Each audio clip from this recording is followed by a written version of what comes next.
आप देख रहे हैं जोहार झारखंड और आपके साथ मैं हूं विवेक। और सबसे पहले जानते हैं झारखंड का अपडेट क्या है। तो झारखंड में 248 तक कोरोना के मामले पहुंच चुके हैं। कल मिले कोरोना के 16 नए मरीज। हजारीबाग से 6, कोडरमा से 3 मरीज मिले। सरायकेला कोरोना संक्रमित 20वां जिला बन चुका है। हजारीबाग की बात करें तो सबसे ज्यादा 29 मामले हजारीबाग से ही आए हैं। इसी तरह राजधानी रांची में 14, गढ़वा में 26 केस कोरोना एक्टिव हैं। गुमला में 2 दिनों में 2 केस सामने आए हैं। इधर 4 जिलों में कोरोना संक्रमितों की संख्या 0 हो चुकी है। झारखंड में 118 एक्टिव मामलों में 97 प्रवासी सामने हैं। लॉकडाउन में पहली बार शराब की दुकानें खुली हैं। इधर लगातार अपडेट हम आपको बताते चल रहे हैं। और इस बीच आज मुख्यमंत्री हेमंत सोरेन के नेतृत्व में मंत्रिपरिषद की बैठक हुई और कुल 15 प्रस्तावों पर मुहर लगी है। इसमें कोरोना संक्रमण से बचाव और राहत के लिए आपदा प्रबंधन को 100 करोड़ की स्वीकृति प्रदान की गई। इसमें कोरोना से लड़ाई तेज करने के लिए टेस्टिंग किट की खरीदी तेज करने का फैसला लिया गया है। इधर केंद्र सरकार के निर्देश के मुताबिक एम्स से सुझाए गए किट और उपकरण की खरीद की जाएगी। कोरोना वायरस के प्रादुर्भाव की रोकथाम हेतु एम्स नई दिल्ली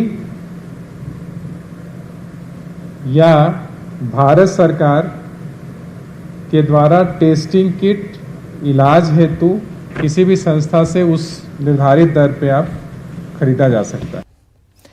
तो झारखंड सरकार ने लॉकडाउन के दौरान ई कॉमर्स के लिए दी गई छूट को वापस लेने का निर्णय लिया है। चैंबर ऑफ कॉमर्स की मांग पर सरकार ने यह फैसला लिया है। फैसले की जानकारी देते हुए मुख्यमंत्री हेमंत सोरेन ने कहा कि सरकार की पहली प्राथमिकता आंतरिक संसाधन को मजबूत करने के अलावा प्रवासी मजदूरों की जांच और स्वास्थ्य सुविधा मुहैया कराना है। चैंबर ऑफ कॉमर्स की उस आग्रह को ध्यान में रखते हुए ई कॉमर्स के संदर्भ में जो आदेश निर्गत हुए थे, उस आदेश को अभी तत्काल जो अभी परसों निकाला गया था उसमें बदलाव कर, तो इससे पहले ई कॉमर्स को छूट मिली हुई थी वो जारी रही। और हमारे पास जो आंतरिक संसाधन है, व्यवस्थाएं हैं, वो पहले मजबूत करें। ऐसा नहीं है कि हमारी स्थिति इतनी खराब है कि हम भूखे मरे, बशर्ते उन सब चीजों को सुचारू रूप से चलाना चाहिए। और इधर कोरोना को लेकर झारखंड का रिकवरी रेट देश से बेहतर है। राज्य के स्वास्थ्य मंत्री बन्ना गुप्ता ने कहा है कि देश में जहां कोरोना का रिकवरी रेट 38% है, वहीं झारखंड में 51% है। स्वास्थ्य मंत्री ने कहा कि झारखंड की सरकार और स्वास्थ्य कर्मी संवेदनशील हैं और सब मिलकर झारखंड को कोरोना मुक्त बनाएंगे। कोरोना की स्थिति पूरे देश के मानचित्र में झारखंड बहुत तेज गति में रिकवरी रेट में आगे बढ़ रहा है। पूरा देश में जो 38% है रिकवरी रेट, हमारा झारखंड 51% से भी आगे भाग रहा है। तो हमारे स्वास्थ्यकर्मी, हमारा झारखंड की सरकार सभी संवेदनशील हैं और बहुत तेज गति में हमारे लोग ठीक हो रहे हैं और ठीक होकर अपने घरों को लौट रहे हैं। और हम लोग जांच का दायरा बढ़ा रहे हैं ताकि कोई भी कोने में एक भी संक्रमित हमारा मरीज नहीं बचे। उसको ला के हमको क्वारंटाइन करना है, उसको ठीक करना है और स्वस्थ झारखंड, कोरोना मुक्त झारखंड की परिकल्पना को साकार करना है। और रिम्स के कोरोना वॉरियर्स ने प्रमोशन प्रक्रिया को कुछ और महीने के लिए टालने की मांग की है। रिम्स में हुई डॉक्टरों की बैठक के बाद रिम्स निदेशक की मंशा पर सवाल खड़ा करते हुए डॉक्टरों ने कहा कि हम कोरोना की लड़ाई में व्यस्त हैं और ऐसे में कोई हड़बड़ी नहीं होनी चाहिए। डॉक्टरों ने आरोप लगाया है कि रिम्स के निदेशक नियम के विरुद्ध वैसे डॉक्टरों से भी प्रमोशन फॉर्म ले रहे हैं जिन्होंने 6 महीने पहले ही संस्थान ज्वाइन किया है। रिम्स नियमावली के अनुसार ये मई में शुरू होने का प्रक्रिया शुरू होना है और दिसंबर तक चलना है। तो इसे पहले करने का कोई मतलब नहीं है जबकि कोरोना का संकट चल रहा है। अभी डॉक्टर्स हमारे कोरोना से लड़ने में लगे हुए हैं, इलाज में लगेंगे लोग, कुछ लोग क्वारंटीन में जाएंगे, कुछ लोग को यहाँ रह करके इलाज करना होगा। ऐसे समय में फॉर्म भरना, कागज पत्र जमा करना, फिर इंटरव्यू की तैयारी करना, ये सब करने का अभी समय नहीं है। प्रमोशन हमको लेना है। अगर हम कोविड का महामारी को देख के अपने प्रमोशन को कुछ दिन के लिए टालना चाहते हैं, तो इसमें कहाँ गलत है। हमारा कहना है कि हमको प्रमोशन दीजिए, लेकिन रुक जाइए, महीना 2 महीना रुक जाइए, उसका सब जो प्रोसेस है आपका रिम्स नियमावली के हिसाब से, MCI के गाइडलाइन के साथ, उसके बाद उसको कीजिए आराम से। और इधर कोरोना महामारी के बीच लौट रहे प्रवासियों की परेशानी घर पहुंचकर भी कम नहीं हो रही। मजदूर किसी भी तरह अपने राज्य तो लौट जा रहे हैं, लेकिन घर पहुंचने तक उनकी हिम्मत जवाब दे देती है। ऑटो हो या फिर अन्य कोई ट्रांसपोर्ट की सुविधा लेना चाहते हैं तो मोटी रकम की डिमांड होती है, और ऐसे में सरकार के मजदूरों को सुरक्षित घर पहुंचाने के जो तमाम दावे हैं उस पर विपक्ष गुस्सा है।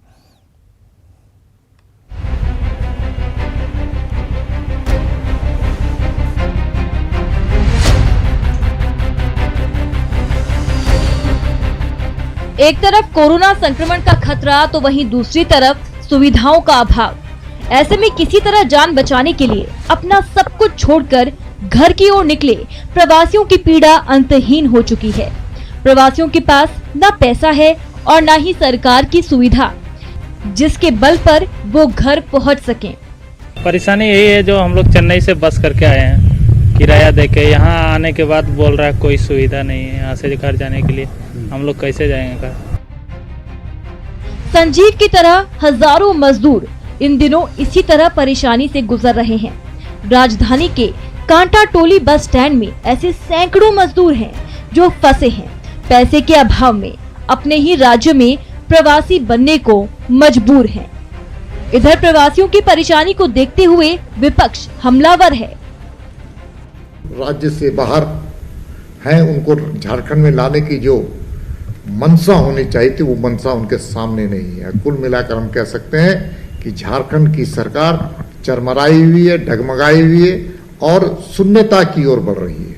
लेकिन सरकार बार बार इस बात को ऐलान कर रही है कि जो जहां है वहीं रहे, सारे लोग को हम लाएंगे।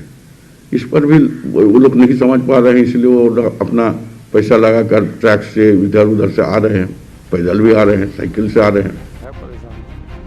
अब तक राज्य में 1 लाख से अधिक प्रवासी जैसे तैसे घर पहुंचे हैं, मगर अभी भी करीब 6 लाख लोगों का आना बाकी है। ऐसे में घर तक लोगों को पहुंचाने के भले ही प्रशासनिक दावे किए जा रहे हों, मगर जमीनी हकीकत कुछ और ही है। भुवन किशोर झा, न्यूज़ 18, रांची। अक्षय पात्र फाउंडेशन कोरोना काल में बच्चों के बीच ड्राई राशन बांटने में जुटा है। प्रोजेक्ट भवन में मंत्री रामेश्वर उरांव ने इसकी शुरुआत की है और फाउंडेशन को पूरा सहयोग करने का आश्वासन दिया। इस मौके पर अक्षय फाउंडेशन ने सरकार से मेगा किचन उपलब्ध कराने की मांग की, जिससे स्कूली बच्चों को भोजन दिया जा सके। करीब 500 ड्राई राशन के पैकेट्स बांट रहे हैं। एक राशन का पैकेट हमारा करीब 1000 रुपए का बनता है, 850 से 1000 रुपए का। तो आज हम लोग 500 बांटेंगे, लेकिन हमारी उम्मीद है कि बहुत जल्दी हम लोग 2000 पैकेट्स बांट पाएंगे। तो ये करीब 20 लाख रुपए का प्रोजेक्ट है जो हम लोग रांची में लगा रहे हैं।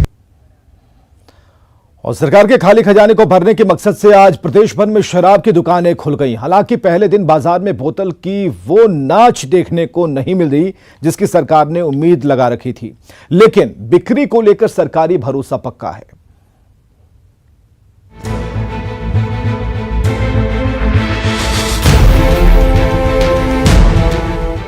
राजस्व की उम्मीदों के साथ प्रदेश भर में आज शराब की बिक्री शुरू हो गई, लेकिन दूसरे महानगरों में उमड़ी भीड़ की तुलना में रांची में शराब के शौकीन कतारों में कम ही नजर आए। लेकिन जो दिखे वो सोशल डिस्टेंसिंग का उदाहरण पेश करते हुए एक अनुशासित शहरी के रूप में नजर आए। बताया ये गया कि कई लोगों ने ऑनलाइन ऑर्डर कर दिया है जिन्हें होम डिलीवरी की जाएगी। हालांकि शराब की कीमतों में 25% के इजाफे से कदरदान थोड़े नाराज जरूर दिखे, लेकिन उन्होंने खरीदारी से मुंह नहीं मोड़ा। दुकानों पे इसकी बिक्री की जाएगी। कुछ लोग यहाँ पर आए हुए हैं और जो दुकानदार हैं उनसे हम सीधे जानते हैं कि किस तरह की व्यवस्था की गई। यहाँ पे सोशल डिस्टेंस के पालन करते हुए हम लोग सेल कर रहे हैं और अभी तक कठिनाई तो नहीं हुई है। प्रशासन द्वारा कुछ लोग को यहाँ दिया गया है हम लोग को सहयोग के लिए, तो हम लोग परेशानी नहीं, आराम से सेल कर रहे हैं। बहुत अंतर हो गया है, अभी शराब की बिक्री भी कम है। बहुत से आदमी लोग को पता भी नहीं है कि शराब दुकान खुल गई है। वहीं चक्रवातीय तूफान और बारिश के बावजूद जमशेदपुर में उमड़ी भीड़ ने सरकार की उम्मीदों को थोड़ा जरूर पूरा किया। शहर के साकची, कदमा और सोनारी जैसे इलाकों में बिक्री में तेजी दिखी, लेकिन सवाल जब सरकारी गाइडलाइन का आया तो जब आंखों के सामने इंतजार खत्म कर देने वाली बोतल हो तो सोशल डिस्टेंसिंग का पैमाना कहां छलकता है। बोकारो का हाल भी रांची से अलग नहीं था। यहां इक्का दुक्का पहुंचे लोगों ने पहले दिन ही सरकार का दिल तोड़ दिया। आलम यह था कि शराब देने वाले सर्विस स्टाफ की तुलना में ग्राहकों की संख्या आधी भी नहीं थी। ऊपर से पेट्रोलिंग गश्ती की नजर और निगरानी अलग से। सुबह 7 बजे से शाम के 7 बजे तक जो खुदरा रिटेलर हैं उनको बेचने का निर्देश प्राप्त हुआ है। उसी संबंध में जो आवश्यक दिशा निर्देश दिए गए थे कि बांस-बल्ली से घेरवाने का और सोशल डिस्टेंसिंग का अनुपालन करवाने का है और किसी भी तरह से लॉ एंड ऑर्डर प्रॉब्लम नहीं हो, इसके लिए बोकारो पुलिस तत्पर है। बताया जा रहा है कि प्रदेश के ग्रामीण इलाकों में शराब की बिक्री शहरों की तुलना में ज्यादा है और वैसे भी शहर के लोग जरूरी सामान की ऑनलाइन खरीद के अब अभ्यस्त हो चले हैं। लिहाजा सरकार ने प्रतिवर्ष 2400 करोड़ रुपए के राजस्व का लक्ष्य शराब से रखा है। जिस कोरोना ने पूरी दुनिया को होश में ला दिया, वहां अगर नशे से करोड़ों का राजस्व मिल रहा हो तो ये सरकारी सौदा बुरा नहीं है। जमशेदपुर से आशीष, बोकारो से ज्ञानेंदु, रांची से भुवन किशोर झा के साथ संजय सिन्हा की रिपोर्ट, न्यूज़ 18। तो झारखंड में शराब खरीद बिक्री को लेकर सरकार ने अनुमति दे दी है और इसके साथ ही शराब तस्करों ने प्रशासन और सरकारी शराब दुकानदारों से मिलीभगत करके शराब की तस्करी शुरू कर दी। इसकी तस्वीर न्यूज़ 18 के कैमरे में कैद हो गई। नियम के मुताबिक आधार कार्ड पर सप्ताह में सिर्फ 2 बोतल शराब देने की अनुमति है। इसके बावजूद बिना आधार कार्ड के लोग भारी मात्रा में शराब खरीद रहे हैं, उसे बेच रहे हैं। और इन तस्वीरों को आप देख सकते हैं कि किस तरीके से सरकारी शराब की जो दुकानें हैं वहां से 3-3 कार्टन शराब खरीदी गई है और इस मोटरसाइकिल पर लाद कर ले जाया गया है। तो ये नज़ारा आप देखिए किस तरीके से मोटर बाइक पर 3-3 पेटी शराब लेकर ले जाया गया और जो बाइक चला रहे थे उन्होंने मास्क भी नहीं लगा रखा था। क्या है? कहाँ ले जा रहे हो? बेचने के लिए? नहीं, मतलब घर ले। हैं? मैंने घर किस लिए? घर किस लिए? बेचने के लिए या ब्लैक से? नहीं, दुकान से। तो तुम ब्लैक नहीं बेचोगे ना इसको? नहीं। तो जैसे हम लोग बेचते थे दुकान। अभी हमारे संज्ञान में अगर आया है, मैं अभी अब सब इंस्पेक्टर को कहूँगा कि जाके वहाँ देखें कि किस परिस्थिति में, क्योंकि हमारे I have only 3 sub inspector and 1 inspector. 106 दुकानों के संचालन के क्रम में अगर इस तरह की बातें हमारे संज्ञान में आया है तो इस पर कार्रवाई। चलिए, अच्छी खबर यह कि घरेलू उड़ानें शुरू करने की घोषणा के बाद रांची बिरसा मुंडा एयरपोर्ट पर तैयारी शुरू कर दी गई। एयरपोर्ट में यात्रियों के लिए सोशल डिस्टेंसिंग का ध्यान रखते हुए कई बॉक्स बनाए गए हैं। केंद्रीय मंत्री की घोषणा के बाद रांची एयरपोर्ट का जायजा लिया हमारे सहयोगी उपेंद्र कुमार ने। कोरोना की वजह से पिछले 2 महीने से घरेलू उड़ानें बंद हैं और अब जो जानकारी मिल रही है उसके अनुसार 25 मई से, यानी कह सकते हैं बिल्कुल 2 महीने के बाद घरेलू उड़ानें शुरू होने वाली है। हालांकि रांची के बिरसा मुंडा एयरपोर्ट पर अभी तक कोई सूचना नहीं आई है, लेकिन तैयारियां यहां पर पहले से ही है। अपने कैमरा पर्सन संत को कहेंगे, दिखलाएंगे कि किस तरह से जो पोर्टिको है जहां पर यात्री आते हैं, जहां से निकलते हैं, वहां पे सोशल डिस्टेंसिंग का ख्याल रखें। जो भी यात्री आएँ या जो भी यात्री यहाँ से जाएं उनके लिए बॉक्स बनाया गया है। 2-2 गज की दूरी यहाँ पर है और 2-2 गज की दूरी पे बॉक्स अपने कैमरा पर्सन से कहेंगे दिखलाएं। फोर्स यहाँ पे हैं, अभी जो सुरक्षा के लिए CISF के जवान है वो लगाए हुए हैं। लेकिन जो जानकारी मिली है, जो डायरेक्टर ने हमें जानकारी दी है, उसके अनुसार अभी तक बिरसा मुंडा एयरपोर्ट को घरेलू उड़ान को लेकर के कोई भी सूचना नहीं मिली है। कैमरामैन संत के साथ उपेंद्र, न्यूज़ 18 रांची। जमशेदपुर शहर में चक्रवाती तूफान अम्फान का असर देखने को मिल रहा है। लगातार बारिश और तेज हवा से कई पेड़ गिर गए। वहीं गैर डिस्को इलाके में बिजली भी गुल है। हवा की रफ्तार इतनी है कि रांची से जमशेदपुर आने वाले NH-33 पर बना पुलिस चेक पोस्ट उड़ गया। कई मीटर दूर जाकर वो गिरा और इस घटना में 2 पुलिसकर्मी मामूली रूप से घायल भी हुए हैं।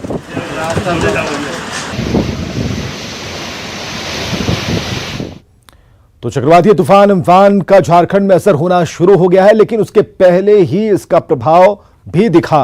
रांची में सुबह से ही आसमान में बादल छाए हुए थे, बूंदाबांदी हो रही थी। हालांकि इस तूफान से झारखंड में किसी भी बड़े खतरे की कोई आशंका नहीं है।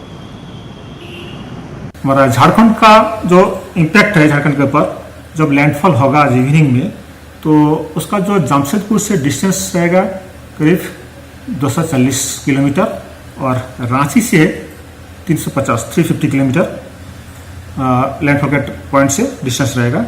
जो वेदर जो है विशेष करके जो हमारा जो साउथ ईस्ट का जो डिस्ट्रिक्ट है, जैसे ईस्ट सिंहभूम, वेस्ट सिंहभूम, सरायकेला खरसावाड़, ये जो डिस्ट्रिक्ट है, और उसके साथ जो नॉर्थ ईस्ट का जो डिस्ट्रिक्ट है, जैसे साहिबगंज, पाकुड़, गोड्डा, जामताड़ा, धनबाद, बोकारो, इसी साइड में मॉडरेट रेनफॉल, उसके साथ साथ जो विंड स्पीड है 30 से 40 किलोमीटर प्रति घंटा और गस्टी 50 किलोमीटर भी जा सकता है। मोस्टली जो है सारे झारखंड में क्लाउडी वेदर रहेगा, लाइट टू मॉडरेट रेनफॉल रहेगा। और आज जैसे लैंडफॉल के बाद धीरे धीरे सिस्टम नॉर्थ की तरफ बढ़ेगा, वीक हो जाएगा और कल से धीरे धीरे क्लियर हो जाएगा। इधर चतरा में मनरेगा योजना में सरकार की कार्रवाई से हड़कंप मच गया। यहां घोटालेबाजों ने कागजों पर ही सड़क से लेकर तालाब बनाने का अनोखा खेल खेला। देखते हैं रिपोर्ट। चतरा के नक्सल प्रभावित प्रतापपुर प्रखंड में चल रही मनरेगा योजना में लूट खसोट का मामला सामने आने के बाद दोषियों पर सख्त कार्रवाई करने का निर्देश उपायुक्त को मिला है। मामला प्रतापपुर प्रखंड में बन रही 40 सड़कों समेत दूसरी मनरेगा योजना में वित्तीय अनियमितता का है। जितने भी योजना में ऐसे थे उनको 12% ब्याज सहित राशि की वसूली संबंधित मुखिया, पंचायत सचिव, ग्राम रोजगार सेवक, कनीय अभियंता, प्रखंड कार्यक्रम पदाधिकारी, प्रखंड नाजिर एवं प्रखंड विकास पदाधिकारी से की जाए। 12% सूद सहित। अक्टूबर 2019 में हुई दिशा की बैठक में ये मामला उठा था, जिसके बाद ग्रामीण विकास विभाग ने 40 गायब सड़कों के मामले में 4 सदस्यीय कमेटी बनाकर जांच की जिम्मेदारी सौंपी थी। जांच में चतरा के तत्कालीन डीडीसी को क्रियान्वित योजनाओं में लापरवाह मानते हुए उनसे स्पष्टीकरण मांगने का निर्देश दिया गया। कि पता लगा था कि ये एलिगेशंस लगाए थे कि 40 सड़कें जो कि मनरेगा में बनी थी और वो वहाँ पर शायद ग्राउंड पर कहीं नहीं है। तो जब उसकी इंक्वायरी, उसका संज्ञान विभाग द्वारा लिया गया, ग्रामीण विकास विभाग द्वारा लिया गया और वहीं से अपर मनरेगा आयुक्त स्वयं आए, खुद आए, अपनी टीम के साथ में आए और एक स्टेट लेवल उसमें जांच हुई। दरअसल जांच में सड़कों के अलावा टंडवा पंचायत में कई जगहों पर तालाब घोटाले का भी खुलासा हुआ, जिसमें पुराने तालाब को ही नया बताकर राशि निकाल लेने का सनसनीखेज मामला सामने आया। लेकिन देखना ये है कि मनरेगा योजना अब कितनी ईमानदारी से चल पाती है। न्यूज़ 18 के लिए चतरा से सूर्यकांत की रिपोर्ट। अंग्रेजों के जमाने में लोगों को काला पानी की सजा दी जाती थी, लेकिन आज के दिन भी जमशेदपुर शहर के लोग काला पानी की सजा काटने को मजबूर हैं। देखिए रिपोर्ट। ये सुनने में भले अजीब लग सकता हो, लेकिन औद्योगिक नगरी जमशेदपुर के लोग इन दिनों काला पानी की सजा काट रहे हैं। ऐसा इसलिए क्योंकि शहर के लोग नदी का काला पानी पीने को मजबूर हैं। शहर के आसपास कई कंपनियां हैं। कंपनियों के चारों तरफ स्वर्णरेखा और खरकई नदी है। इन्हें शहर की लाइफलाइन भी कहा जाता है। अब इन दिनों कंपनियों से निकलने वाली गंदगी सीधे नदियों में गिर रही है, जिसके परिणाम स्वरूप नदियों का पानी बिल्कुल काला पड़ गया है। यहाँ का पानी पीने लायक है ही नहीं। ये कितना दिन से ये समस्या हो रहा है? ये समस्या शुरू से ही पानी पीने का नहीं है। बहुत गंदा पानी आ रहा है, पीने लायक पानी नहीं है, खाली नहाने के लिए है।